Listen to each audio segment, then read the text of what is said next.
ini pinjaman bukan hibah ya. Kenapa kok MDB mau minjamkan uang sebesar itu? Karena di situ ditulis itu untuk reformasi sistem.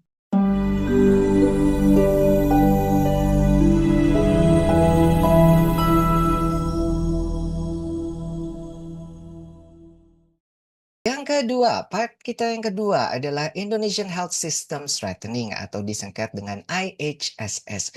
Kita sebagai pemberi layanan kesehatan, ya, petugas medis, petugas kesehatan, harus paham sistem kita ini berubah, bertransformasi dan ini berubah drastis ya, Bapak Ibu. Jadi di tahun 2026 ini Indonesian Health Strengthening System atau disingkat sebagai IHSS ini adalah sebuah proyek besar ya. Ini bagian daripada agenda transformasi sistem kesehatan Kementerian Kesehatan itu yang diluncurkan sejak tahun 2022, artinya sebelum Omnibus Law ya.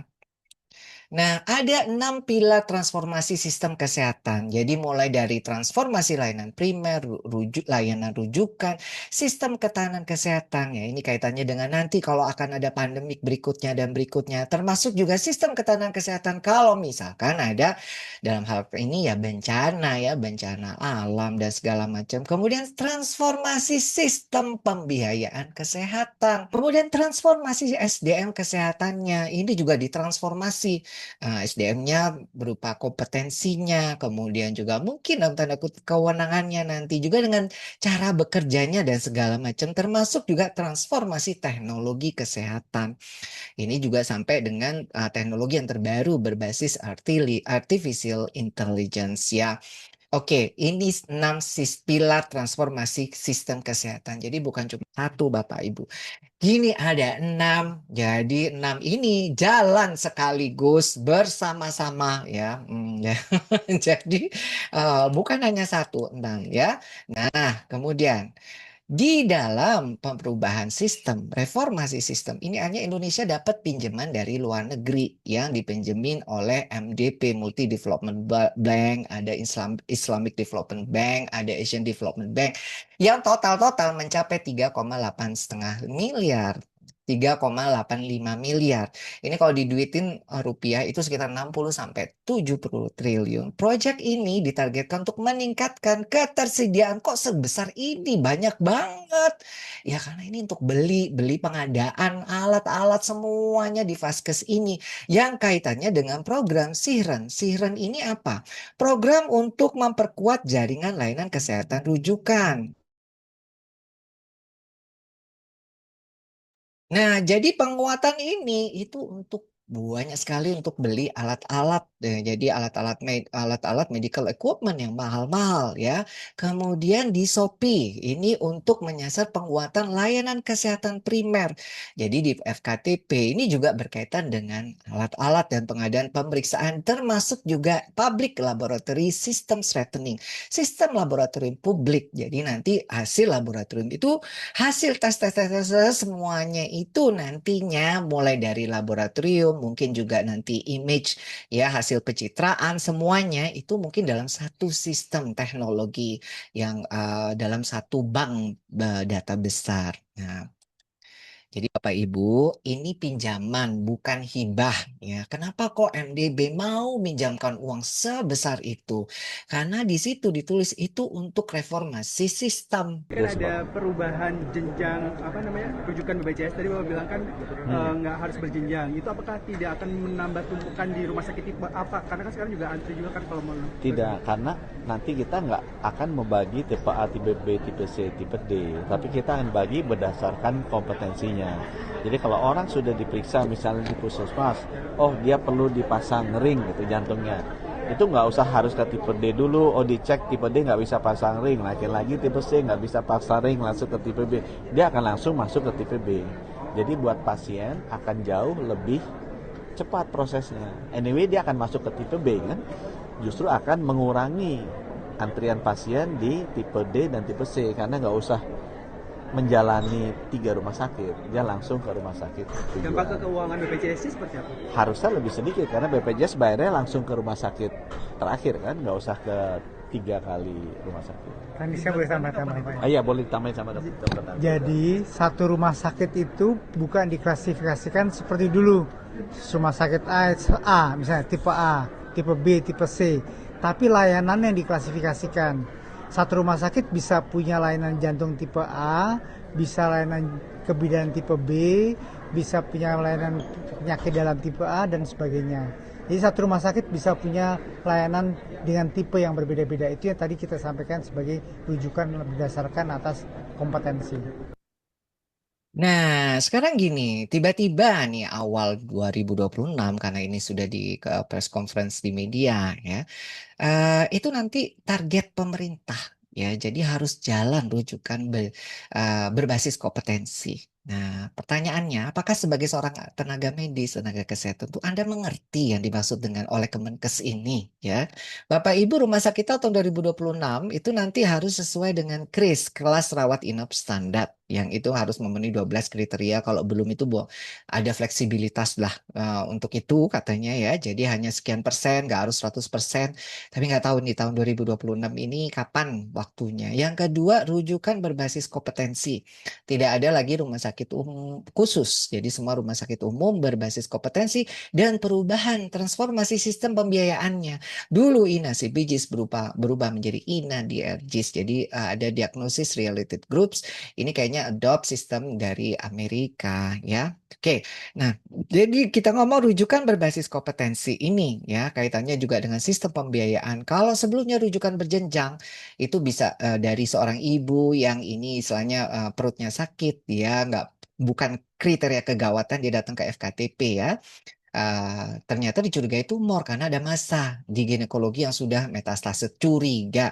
Dulu sebelumnya dirujuk dulu ke tipe D, tipe C untuk diapain? Untuk di USG. Nah, karena di sana tidak ada fasilitas USG di FKTP, tapi karena nggak ada onkologi ginekologi, makanya dirujuk ke rumah sakit tipe B. Nah, ternyata rumah sakit tipe B belum tentu punya fasilitas subspesialis onkologi, ginekologi, dan kemoterapi lengkap. Jadi dikirim lagi ke rumah sakit tipe A untuk dapat perawatan definitif. Nah, karena dari beliau itu berjenjang itu butuh waktu 3 kali perpindahan rumah sakit, itu bisa sampai 5 hari sampai 2 minggu dan resiko penyakitnya semakin progresif. Dirubah nanti nggak berlaku Bapak Ibu. Ini dihapus benar-benar.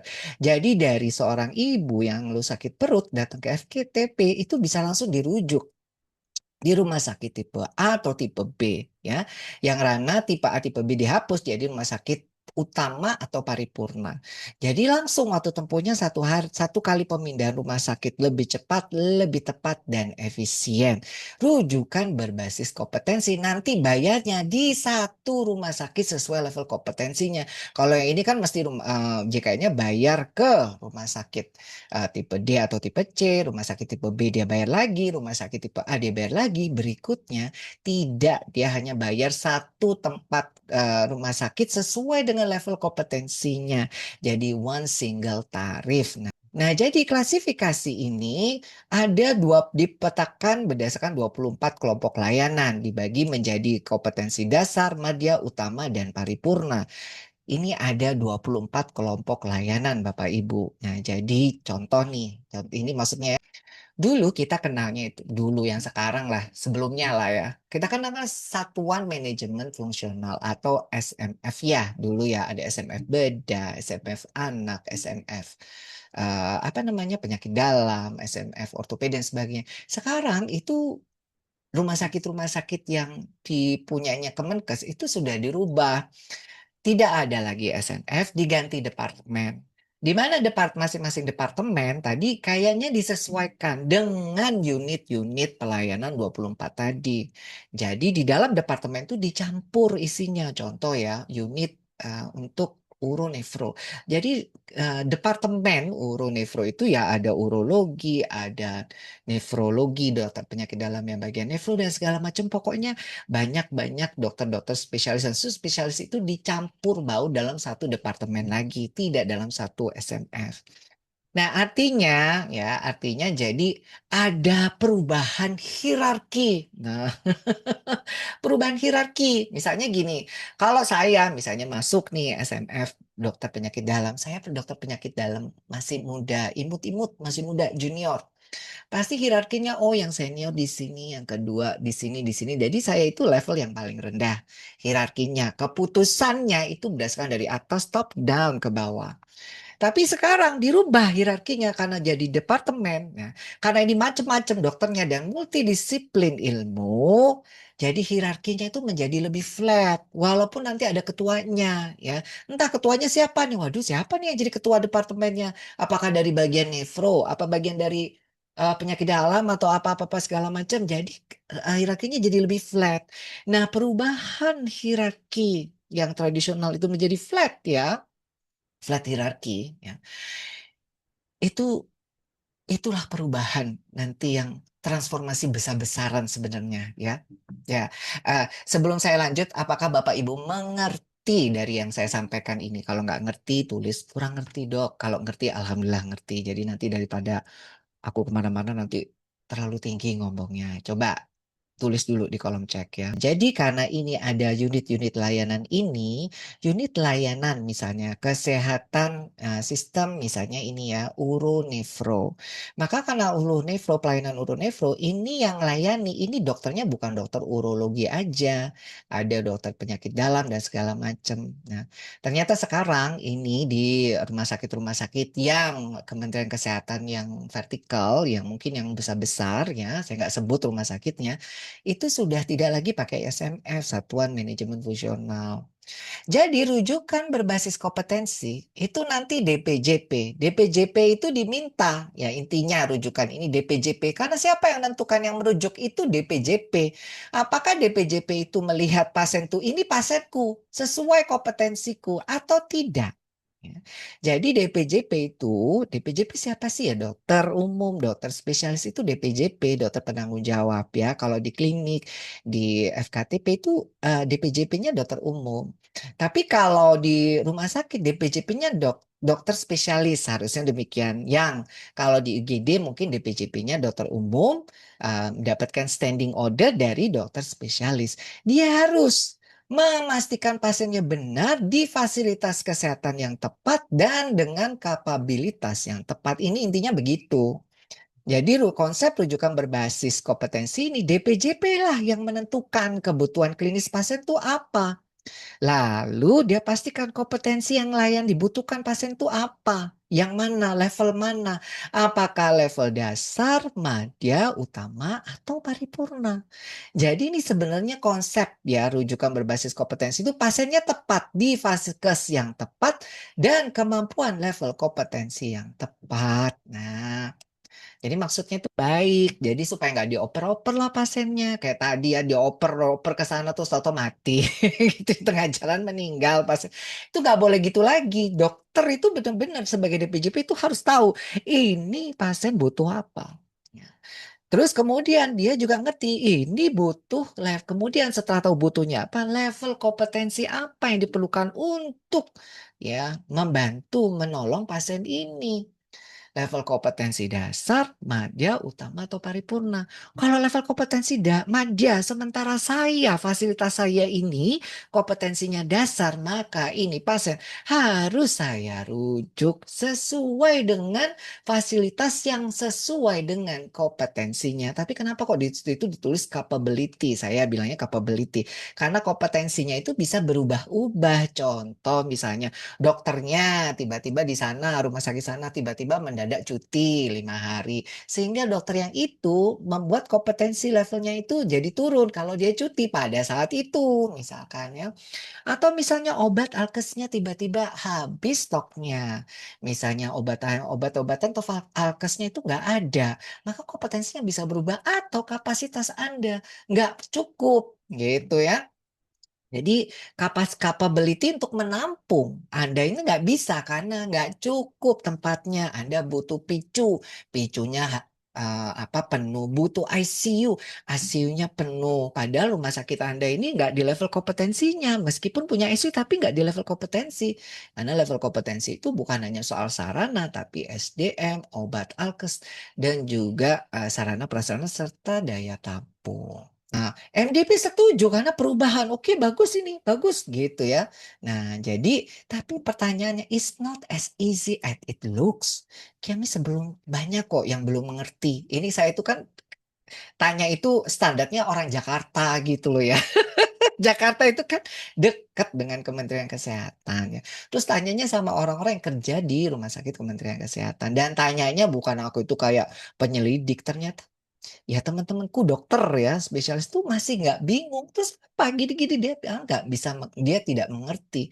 Kenapa ini penting? Karena dokter spesialis di rumah sakit itu adalah seorang leader dalam clinical leadership. Nah, jadi pemimpin klinis gitu. Kalau seorang pemimpin klinis ya tidak paham maksudnya kebijakan itu, bingung masih membayangkan, maka ini jadi sulit. Tidak bisa yang paham ini orang administratif saja gitu loh. Sementara ini yang ngerti kebutuhan medis pasiennya adalah DPJP, dokter clinician-nya gitu. Clinical leader itu adalah dokter DPJP ya. Administrative leader itu direktur dan beserta jajarannya. Kalau yang paham itu cuma direktur dan segala macam, tapi yang satunya nggak paham, ada lubang, maka ini akan membuat nggak nyambung gitu. Sementara yang nanti suruh tanggung jawab itu adalah DPJP-nya ya. Karena DPJP ini ya, nanti yang bisa saja diminta pertanggungjawaban ya, karena mereka lah yang harus paham ya kebutuhan medis pasien dan mereka penanggung jawab pasiennya. Nah, jadi dokter ini harus juga paham kompetensi klinis di fasilitasnya dan fasilitas lain dan kompetensi berkaitan pasien ini butuh kompetensi klinis yang mana, sementara sampai sekarang ini pasien butuh kompetensi klinis dasar badya utama paripurna ini aja kita belum paham gitu ya. Maksudnya begini, contoh nih, kalau apendisitis ya misalnya dengan perforasi dan sudah sepsis misalkan.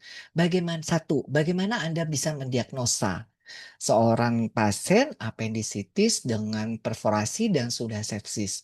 Bisakah Anda mendiagnosanya? Nah, itu kan tahu pertanyaan pertama ya. Terlambat diagnosa, gagal diagnosa, atau tidak terdiagnosa sama sekali bisa berakibat terhadap keselamatan pasien. Oke, sudah dok, saya bisa diagnosa. Setelah diagnosa, Anda harus sesuaikan ini kompetensi yang mana. Kalau misalkan, kalau misalnya apendisitis dengan perforasi dengan sepsis ini butuh level kompetensi utama dan paripurna, maka Anda harus rujuk ke sana. Nggak boleh Anda tangani sendiri, meskipun sebelumnya sampean itu biasa nangani itu gitu loh ya. Biasa nangani itu karena kalau Anda memberikan layanan ya, padahal tidak sesuai dengan fasilitas Anda itu tidak sesuai level kompetensi, maka Anda bisa dimintai pertanggungjawaban ya. Atau misalnya minta pertanggungjawaban siapa? Baik itu dari sisi pasiennya atau pembiayaannya ya. Jadi kalaupun kok ini kamu kok bukan levelmu kok kamu kerjakan, apa alasannya?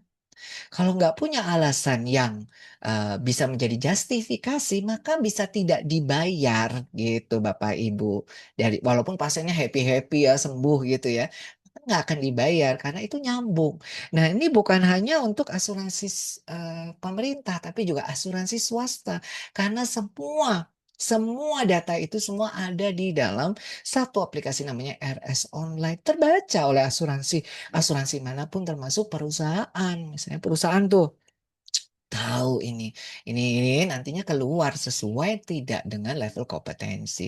Apalagi nanti ya kalau misalnya pemerintah kan sudah mengeluarkan regulasi mengenai adanya bridging antara asuransi pemerintah dengan asuransi swasta dengan skema pembiayaan sudah disiapkan dalam regulasi yang terbaru. Artinya asuransi swasta pun yang ngikut verifikasi dari BPJS kesehatannya. Begitu Bapak Ibu ya.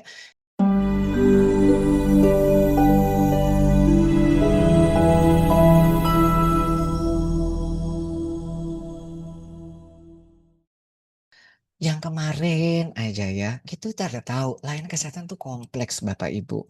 Ya, jadi sistem layanan kesehatan tuh sistem kesehatan itu sebenarnya itu udah punya kontribusi bahaya bagi pasien. Meskipun niat dan upayanya terbaik. Nah, meskipun ya Bapak Ibu misalnya itu terbaik, itu sistem terbaik, pasien ditaruh dilayani fasilitas kesehatan sesuai dengan kompetensinya itu terbaik gitu ya. Nggak perlu dioper-oper. Jadi satu single tarif, bayar satu kali. Karena ya yang dibayar yang sesuai kompetensinya. Benar, tapi ingat bahwa di layanan kesehatan itu kompleks ya. Jadi sistem sebagus apapun itu pasti punya kontribusi pada bahayanya pasien.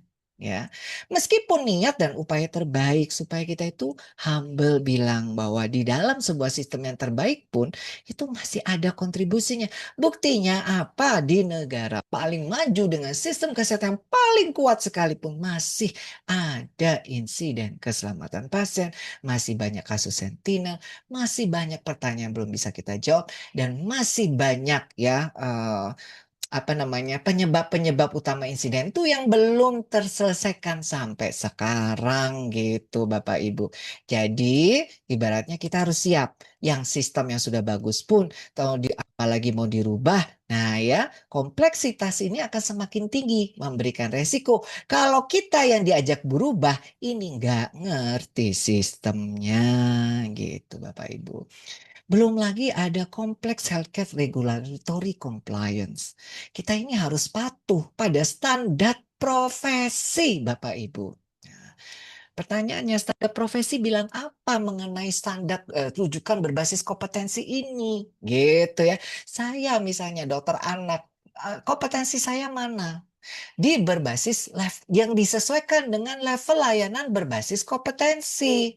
Maksudnya gini, kalau saya dokter anak, bekerja di rumah sakit kompetensi dasar, bekerja di rumah sakit kompetensi madya, bekerja di rumah sakit kompetensi utama dan paripurna, harusnya saya juga tahu mana level-level kompetensi yang sesuai untuk saya. Jadi saya itu nggak bingung. Gitu Bapak Ibu. Misal nih, saya dokter anak gitu ya. Nah, sesuai dengan standar profesi, saya ini harus ngerti. Ini pasien misalnya, oh ternyata total AV block grade 3 misalkan. Butuh apa pasien ini? Oh butuh ini dok, butuh distabilisasi dulu, kemudian rencana pacing dan segala macam. Oke butuh itu. Nah ini yang bisa ngerjakan level kompetensi yang mana? Pelayanannya ya, fasilitasnya. Karena untuk mengerjakan pasien ini bukan butuh saya seseorang, tapi butuh sistem yang mendukung sesuai dengan kapabilitasnya. Nah, jadi saya pun harus tahu kalau saya kerja di madya, ini level kompetensinya mana. Saya ini mampu melayani yang mana pasien-pasien itu. Dan untuk itu saya harus berkolaborasi dengan multidisiplin yang lain. Gitu. Jadi makanya jadi departemen multidisiplin yang lain mungkin dokter jantung anak kah, dokter anaknya ada, mungkin nanti ternyata ketemu etiologi menyebabkan total AV block itu apa, mungkin ada ternyata ada kelainan kongenital, mungkin let's say demikian, mungkin ada kolaborasi. Nah ini yang dibilang, makanya nanti hanya perlu clinical pathway. Anda pakai jalur klinis yang mana? Akhirnya nyambung. Kapan nanti ini masuknya ke dokter jantung? Kapan dokter jantung anak, kapan dokter jantung yang untuk kelainan kongenital misalnya perlu intervensi dan sebagainya, kapan cukup dokter anak dengan subspesialis kardiologi dan sebagainya ya. Nah, ini menjadi pengertian buat kita semua karena nanti itu semua akan diaudit. Audit oleh siapa? Oleh tim multidisiplin ilmu sendiri. Andalah sendiri yang akan mengaudit kerjaan Anda. Sudah berkolaborasi atau tidak? Sudah paham atau tidak? Sudah bersinergi atau tidak? Sudah benarkah yang jalur klinis yang kita ambil, dan kemudian sudah benarkah variasi-variasi yang terjadi ini bisa kita justifikasi atau tidak, itu nyambung semua ke sana akhirnya gitu ya. Jadi sekali lagi ya ini jadi penting ya, jadi regulasi ini juga harus paham. Nah ada kadang kasus dokter Ratna yang sekarang ini ya dibilang katanya oleh Majelis Disiplin Profesi telah terjadi pelanggaran standar profesi, standar layanan dan standar prosedur. Sementara dokter Ratna sampai sekarang bingung mana apa namanya pelayanan saya yang dianggap melanggar standar ini, dan kita sama-sama belum paham. Nah ini yang jadi malah kita rumit ya. Karena nanti di yang terbaru ini semakin ditegakkan hukum disiplin profesinya, kemudian juga berkaitan dengan untuk apa namanya pelindungan hukum untuk pasien dan keluarganya, ya. Ini sudah disiapkan instrumen-instrumen oleh pemerintah untuk berkaitan dengan dugaan kelainan sudah disiapkan bahkan untuk rumah sakitnya pun sudah. Dan metrik kualitas. Nah, bagi indikator-indikator kualitas ini juga kita dimintai semakin nanti ya, nanti rumah sakit berbasis kompetensi itu juga ada indikator-indikatornya. Apakah Anda itu dalam rujukan-rujukan itu ada yang salah-salahnya, nggak sesuai dengan level kompetensinya, atau Anda diduga ya banyak indikator-indikator berapa banyak kamu yang keliru merujuknya itu keliru, berapa banyak yang kamu ngerujuknya asal, berapa banyak kamu mengerjakan sebenarnya nggak sesuai dengan level kompetensimu, berapa lama respon time pada saat rujukan ini dilakukan, itu semua nanti akan menjadi indikator reimbursement ya di MDP Multi Development Bank. Kita akan lihat ya, gimana ini korelasi dengan perubahan sistem ini di realita. Bakal tak turunin lagi nggak nih duitnya ya? Untuk berikutnya ada dampaknya nggak? Itu semua nanti kita itu saling berkaitan. Nah ini semua ujung-ujungnya adalah fokusnya adalah untuk keselamatan pasiennya. Alright, lanjut ya. Dan yang ketiga, tantangannya juga rumah sakit itu buka 24 jam Bapak Ibu ya. Dan harus right care, right time, right place. Jadi perawatannya tepat, waktunya tepat, di tempat yang tepat, di rumah sakit Anda tempat yang tepat ya, di UGD, rawat inap, ICU di waktu yang tepat. Makanya kalau terjadi misalkan crowding IGD-nya penuh gara-gara rujukan berbasis kompetensi. Waduh dok, kami terpilih rumah sakit utama gara-gara ini di IGD kami penuh sekali. Nah, dari target melakukan ini dan 24 jam. Butuh kepemimpinan berkelanjutan tanpa mengorbankan mutu. Artinya, ya, pasien-pasien kita itu nanti sangat variatif sekali dan karakteristiknya macam-macam. Ada yang datang pagi, ada yang datang sore, ada yang datang malam, ada yang tengah malam, ada yang datang sendiri, ada yang mungkin bertiga, ada yang langsung berlima, ada dengan masalah dengan infeksi, ada yang masalah dengan masalah degeneratif atau masalah apa namanya cancer dan segala, tapi juga ada masalah trauma dan segala macam kecelakaan ya. Belum lagi masalah mental dan ini semua harus buka 24 jam. Ya, artinya dalam 24 jam itu kepemimpinan harus jalan terus-menerus, kontinuitas gitu ya, berkelanjutan karena layanan Anda buka 24 jam. Nah, jadi kalau leadership ini pemimpin ini tidak berpikir ke arah sana, maka ya nanti repot, kasihan frontliners di bawah dan beresiko terhadap keselamatan pasien. Ya contoh ya kasus yang tadi contoh tadi ya, ada pasien datang yang malam-malam jam 1 malam datang ditolak dan segala macam. Ya artinya ternyata akhirnya meninggal dan jadi viral. Nah ini salah satu contoh ya, bagaimana nih leadership berkelanjutan even di tengah malam dan segala macam untuk hal-hal yang tidak mengerti atau yang masih kurang dipahami atau ketidakjelasan. Jadi uncertainty. Jadi layanan kesehatan medis itu memang uncertainty-nya banyak. Kita bukan jual sesuatu yang mutlak, bukan jual sesuatu yang pasti ya. Pasti sembuh, nggak bisa. Jadi sesuatu yang uncertainty, jadi ketidakjelasan. Nah, semakin kebijakan sistem, semakin yang tidak jelas, semakin harus berkelanjutan leadership-nya. Jadi harus bisa berkelanjutan dalam waktu 24 jam ini. Siapa nih kalau misalnya direkturnya nggak ada di tempat, siapa yang dikasih otoritas untuk membantu di layanan. Kalau yang dikasih otoritas ini masih nemui kesulitan, ada ketidakjelasan, sikap apa yang diambil, keputusan klinis apa yang diambil, mungkin bisa ada sistem komunikasi kepemimpinan yang ini bisa sustain meskipun pada saat-saat hari libur, hari tengah malam dan segala macamnya. Nah, ini dibilang ya. Jadi ini juga tantangan. Nah,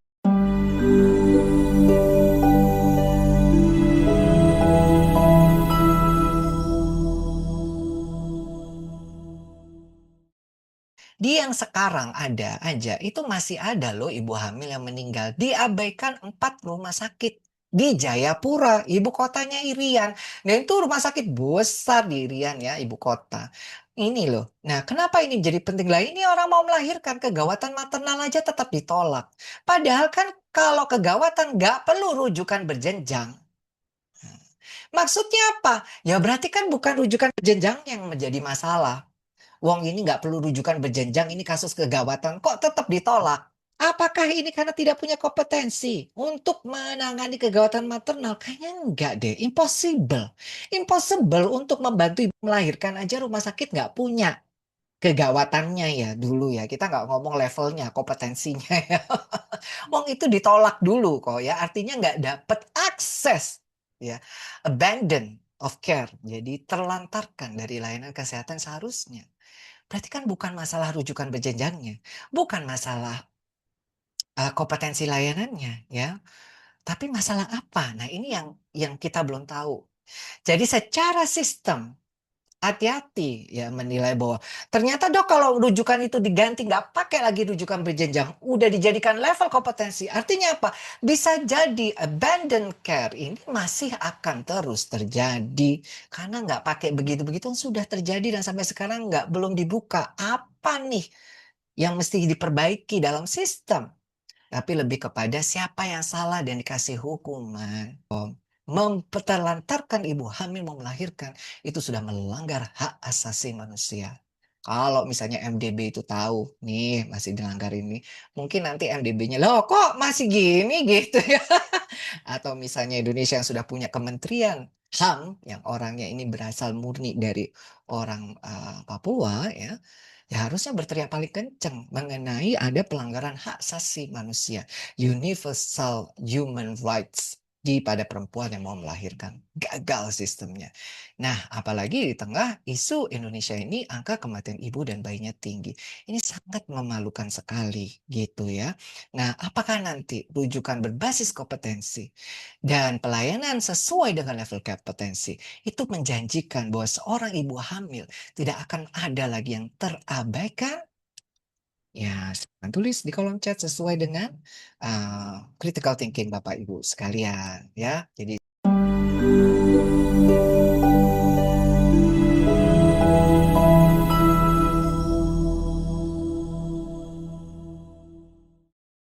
buat si pembuat kebijakan, rujukan berbasis kompetensi itu bagus karena pasien itu pasti tepat ditaruh di fasilitas yang tepat dengan capability dan kompetensi yang tepat. Tapi buat clinician, terutama buat clinician, bisa berbasis kompetensi bisa dipahami. Ingat bisa ya, bisa itu bisa iya, bisa tidak. Mohon maaf saya ngeluh, dokter Rusdi nggak begitu. Ya, silakan monggo. Buat klinisi bisa dipahami sebagai apa? Satu perubahan kebijakan yang mendadak. Ini kok mendadak? Saya nggak tahu alasannya. Apa urgensinya?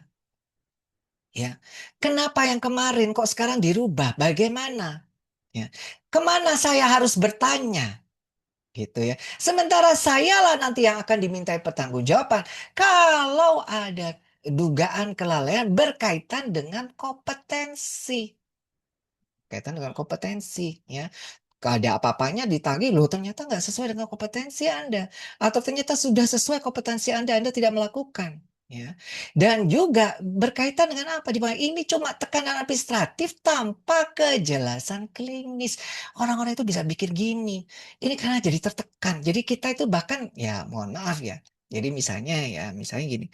Kalau orang para dokter itu ujung-ujungnya ngomongin kalau seputar kebijakan ngomongnya ujung-ujungnya untuk ke pasien begitulah ya. Jadi ya pasti omongannya tentang klinikal. Yes. And then kalau kamu kolaborasi diminta kerjasama multidisiplin, yang kamu bahas adalah ya keluar dari mulut kita adalah soal klinikal. Ya, bukan soal lagi administratif gitu. Tapi karena ini nggak jelas mau ditanya, misalnya nanya ke direkturnya, nggak jelas tiba-tiba keluar SK-nya tanpa dikasih penjelasan, tiba-tiba dikasih SK-nya suruh bekerja sama multidisiplin ilmu, diganti dari SNF mengganti departemen, tapi tidak ada reasoning behind-nya gitu ya. Hanya dengan kata menurut karena amanah undang-undang. Nah, makanya akhirnya menganggap bahwa this is all about administrative pressure, bukan tentang clinical situation. Padahal kita yang pertama kualitas mutu, yang pertama adalah keselamatan pasiennya titik. Nah, jadi begitu Bapak Ibu ya. Jadi akhirnya ini bisa diakui sebagai ini sehingga akhirnya Bisa saja, sekali lagi bisa saja DPJP, dokter spesialis yang orang-orang pinter itu akhirnya bilang, wes terserah wes, pokoknya ya sudah manut, nurut, wes pokoknya yang penting kerjaanku beres gitu ya. Kalau sudah jadi saya, yang penting ya saya ngelakuin ini dok, ya wes, pokoknya aku ya begini, ya begini. Maka inilah yang disebut dengan disengage. Jadi kita itu akan jadi nggak ikut terasa terlibat gitu loh. Padahal kita ini bagian daripada sistem. Ya, kita harusnya terlibat karena itu tanggung jawab setiap orang gitu ya untuk mewujudkan keselamatan pasien. Nah, kalau saya lihat dari kacamata kebijakan ini, there is a gap.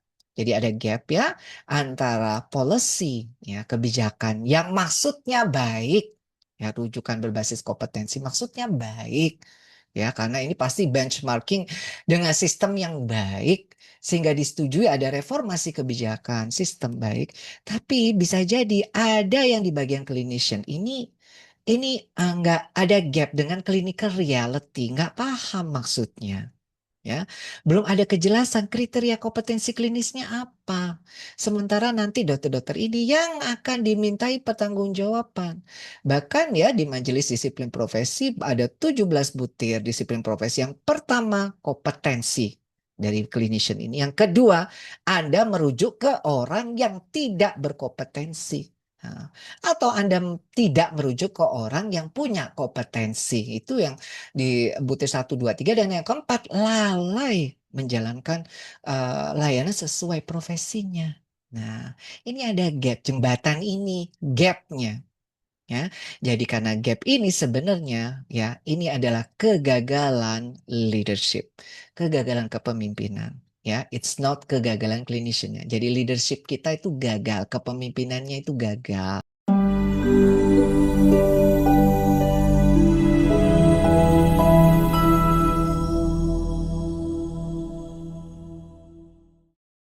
Ya, jadi kalau ada gap yang belum terisi, kalau misalkan di rumah sakit Anda, misalnya dokter-dokter Anda survei, misalkan ya, Anda kasih pertanyaan pakai Google Form, bagaimana Anda melihat kebijakan terbaru, Anda sudah baca belum?